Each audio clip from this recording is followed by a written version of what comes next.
raced for Roush from that moment on until you retired. Yep. Or until you didn't never retire, until you quit racing in the Cup Series full time. Yeah. Did you ever get another offer from another team? I got offers.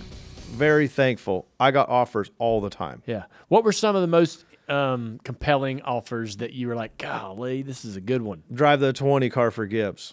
What year or what? That what was right before Logano went in it. when Tony was leaving? Yeah. My Yeah. gosh. Were you in a position where you could have even really considered it, or were you? I was. You were scooped up. I was, but I was on the run to win the title. So you're having such a good year. So I would have had to announce in my championship title run, in my first time in Cup. Yeah. And I'm like, I can't do that. Yeah. You know, I mean, this guy gave me a chance, and I won a truck championship and an Xfinity title, and now I'm about to win the Cup title, and I'm going to sign with another team.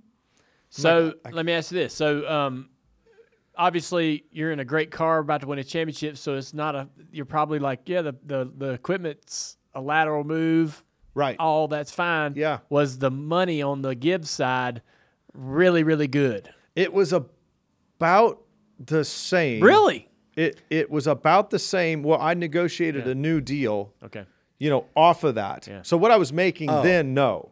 The rumor in the garage for all these years with the Roush contracts were notoriously bad. Well,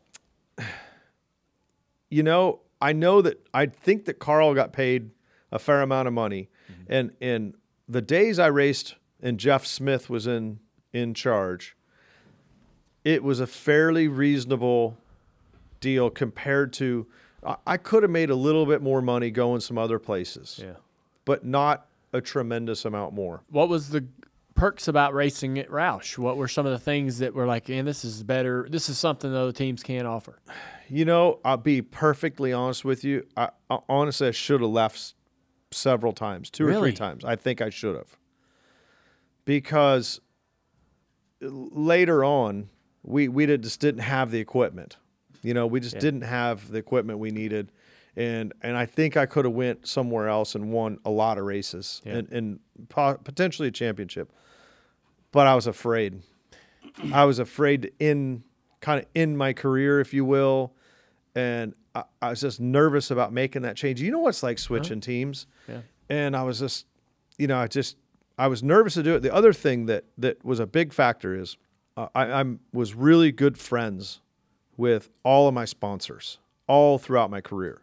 And so 3M was my sponsor, and I was good friends with the upper management. I'd go do retreats with them and do stuff, and I would have had to leave those people as well. Yeah. And so that was a lot of it was a determining factor. So it's a three-way deal, right? Team owner, sponsor, driver. You know, that was a but especially in the later years, I felt like, you know, when Carl left and then Matt left. You were like, hey, I might should have. Yeah. And so where could you have went? I think the opportunities then were RCR and still potentially Gibbs, and you know I got offers from other places as well. Yeah. You know, ownership offer, and you know Petty back when that one gentleman came in and bought part of it, and I was like, man, I don't know. You know, they're offering to the world. Yeah. But I felt an affinity to Roush, and I felt like, you know, when you feel like next week's going to be better, or next month, or next season, or how did that go? How did that happen though? Because that's always been puzzling to me. Jack Roush to me is the epitome of. I mean, he's a racer. He's a racer, but also a very sharp businessman.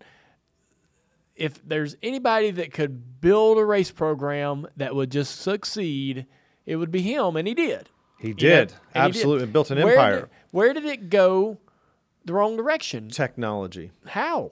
Technology. He let, or we let technology pass us by. And, you know, Robbie Reiser is a great guy, very smart guy. But, you know, Robbie tried to be, you know, we were really late to having a competition director. Gibbs had one, RCR had one. We didn't have a competition director. And Jack prided himself in doing more with less. And we were way late putting Robbie in charge of competition director. And then we left Robbie in charge way too long and didn't provide more support. Like Robbie should have been in charge of the shop floor, right? He was super good at that. And, you know, we should have had other people layered up for technology. And we were just behind. You know, when it was the front bar and the driver and the crew chief, we were, you know, Jackson gave us everything we needed. We were unbeatable through some of those years, all 5 cars in the chase. And when all that started, I remember RCR has this 7-post rig and they got all this stuff and they run terrible. You know, they weren't winning races, you know, and we're sort of like got our chest stuck out. But eventually the table started to turn when they started figuring that out. You know how it was back when the engineer told you what sway bar you should run. Yeah. They were a laughing stock. They're like, no, that's not going to work. Right. Because it didn't work then. Yeah. And I think Jack got in his head that stuff doesn't work, even though he's kind of a engineering guy. Yeah. Anyway, that whole simulation and aerodynamically and whatnot, we just stalled out there. Yeah. And kept the same people and tried to do the same thing over and over and try and reinvent ourselves. Yeah. And we were just stuck in the mud. Yeah.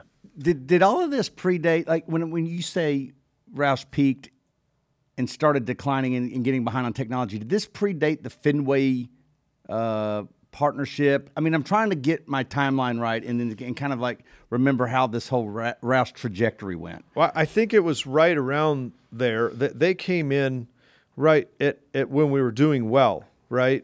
Before kind of all that technology and simulation and all that stuff took off. And aerodynamics, right? I think we got beat pretty bad on aerodynamics. We had a few opportunities to compare ourselves to like Penske. For instance, I'll never forget this. We blow the 2 car in the 16 car, and we're 90 pounds of downforce off. Yeah. So let me back up. When we merged with Petty, when Casey Kane drove over there, they had about 45 pounds more rear downforce than we did. 45, which doesn't sound like a lot. We go test Phoenix, and they aero match the car in the tunnel. They put 45 on the back of my car. We go to Phoenix, and at 11 in the morning, they put on whatever made 45 pounds of downforce, and the car's 0.3 a lap faster. All the side grip in the world coming off the corner. I just lay in the throttle. It was like, there's no way you're going to beat this. It's impossible. They take it back off. We have 2 more days of testing left, a day and a half. I said, guys, we need to go home. There's no spring and shock. There's nothing in the toolbox that's going to fix this. Yeah. So fast forward a couple years later, 3 or 4 years later, 5 years later, we compare our car to the 2 car. They're 90 pounds of downforce better than us. Some in the front, some in the back, 90 total. We aero balance our car and create 30 horsepower of drag to get the same downforce as a 2 car. Now we're 30 horsepower drag worse than the 2. By matching the downforce, we go test Michigan. And at Michigan, same deal. We put the aero pieces on to match the 2 car.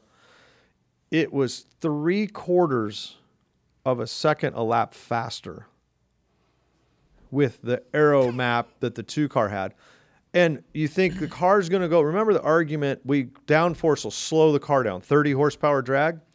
It was 3 miles an hour faster at the end of the straightaway and 5 miles an hour faster in the middle of the corner because you didn't have to slow the car down and then re-accelerate it.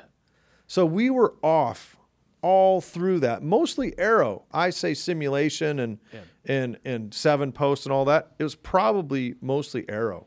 Yeah. Anytime we did that and we'd recognize it and we go, oh no, and we go home and work on it and we maybe found like 45 of the 90. Well, that only gets you halfway there, you know. So, and another trait that we had is in traffic we were really bad. When we get out front, we could take off, you know, because we could kind of overcome that aero part. But when we got back in traffic or we get a bad pit stop, we're done for the day. we can't get back up there. Going back to Jack Roush, what is his response from a driver's perspective? And I'm assuming, you guys had, a bunch of teams and you have I'm assuming you guys talk. And so it's like, what is Jack Roush's response? And I asked this question by prefacing this. We've never really had good conversation about Jack Roush. It's almost like he's a mystery man till this day for us. And so you are sort of our only insight into what this would have been like and what Jack Roush is like. I'd love to have him on the show, as a matter of fact. But the fact is he's sort of a mystery. So what was Jack's response to this? Y'all were clearly off. Did he just say, we're not going to go invest in technology now, or we're not going to go invest in aero? You have to, people win races. People win championships. It's about the people. And my thing is we were trying to reinvent ourselves with the same people and not even moving them around. And we needed to try something different to get out and get going. I almost had Chad Canals hired. Really? Yeah. I mean, I believe that. Chad there was some moments when Chad was available. I was trying to get him to come and save Roush Fenway in late 2014. Yeah. Oh, wow. 2015, right in there. Yeah. I was trying to get him. I said, Chad, you can be the guy. Yeah. You can be the Ray Everham or the whoever. Set your own destiny, but you're the guy. Can you imagine if he came over there and Roush Fenway is rivaling Penske and Hendrick and Stuart Haas right now under his leadership? Yeah. And it would have happened. I think you're right. It would have happened. Yeah.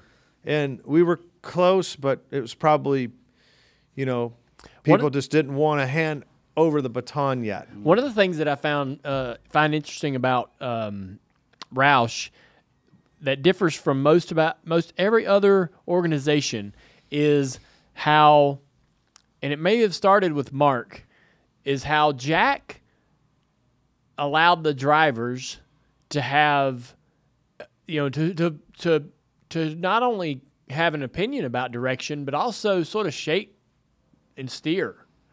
Now, I know it was probably ultimately Jack's decision on what happened and what y'all did, but it felt like all these years watching you and Mark and other people in that organization, the drivers particularly, where in most organizations, man, like the drivers, we got opinions, obviously. We're going to voice them. Sure.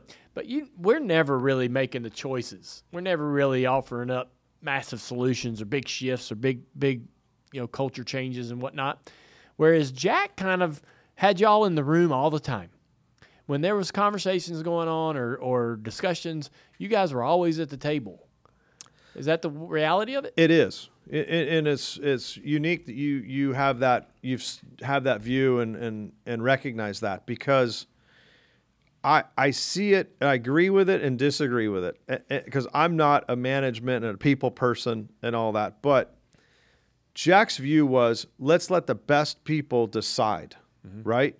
The driver knows. The driver has an opinion. He feels like the driver knows what he needs to win. That driver really feels like, and he ran it as individual teams. Jack ran it as me, my crew chief, and our engineer. And we were kind of in charge of our own destiny. He would keep guardrails, right? Yeah. But you guys are in charge of, if you think you need a drop snout car or you think you need this front suspension or this.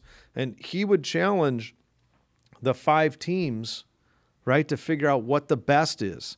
And then if Matt's winning with, this style of front suspension and this style of something, he'll be putting pressure on us. Why are you not, doing that? And he felt like if you have 4 or 5 cars figuring out what is the best, you'll end up out of 43. Casting a bigger net, yeah. You'll end up casting a bigger net and have unbeatable.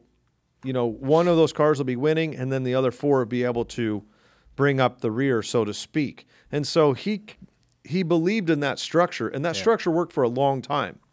Then when technology started taking over, we didn't really have, I don't feel like we had that management structure there like I talked about. Robbie was the only guy. Robbie's sitting in there, sort of, right? I mean, there were other people, but I feel like that we could have guided that ship a little bit better and shaped it.